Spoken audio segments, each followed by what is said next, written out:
நாமக்கல் மாவட்டம் ராசிபுரம் அருகே 100 ஆண்டுகள் பழமையான ஆண்கள் மட்டுமே கலந்து கொள்ளும் வினோத திருவிழாவில் ஏராளமானோர் பங்கேற்று சாமி தரிசனம் செய்தனர். ராசிபுரம் அருகே உள்ள மலையாம்பட்டியில் பழமை வாய்ந்த பொங்காலாயி அம்மன் கோயில் திருவிழாவில்தான் ஆண்கள் மட்டுமே கலந்து கொள்ளும் திருவிழா நடைபெற்றது. ஆண்டுதோறும் ஆடி மாதம் 3வது ஞாயிற்றுக்கிழமையில் நடைபெறும் இந்த திருவிழாவை ஒட்டி கோயிலில் குவிந்த ஏராளமான ஆண்கள் சாமி தரிசனம் செய்தனர்.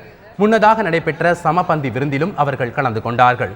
இதில் மதுரை, சென்னை உள்ளிட்ட வெளி மாவட்டங்களைச் சேர்ந்த பக்தர்களும் கலந்து கொண்டனர். இது பெண் தெய்வம் தான். இந்த தெய்வம் இப்போ 200 ஆண்டுகளுக்கு முற்பட்டு அப்பையிலிருந்து இதை கொண்டாடிட்டு வந்தாங்க திருவிழா. ஆனால் ஆண்கள் மட்டும்தான் கலந்துக்கிறாங்க. அது ஏங்கிறது எங்களுக்கு எங்கள் முன்னோர்கள் சொல்லியிருக்காங்க. அவங்களுடைய வழிமுறைகள் படி நாங்கள் நடந்துக்கிட்டு இருக்கோம். இது இப்போது மலையாள தெய்வம், அதனால் மலையாள பூசாரி மட்டும்தான் இங்கே பூஜை பண்ணி இது செஞ்சிகிட்டு இருக்காரு. ஆனால் ஒரு நாமக்கல், சேலம், ஆத்தூர், கள்ளக்குறிச்சி, ஈரோடு இந்த பக்கம்லாம் இருந்து நேர்த்தி கடனாக நோய் நொடிகள் நீங்கவும், பீடைகள் நீங்கவும், மழை வேண்டியும், செல்வம் தொழில் சிறக்கவும் நேர்த்தி கடனாக கிடாய் விட்டு வேண்டிக்குவோம்.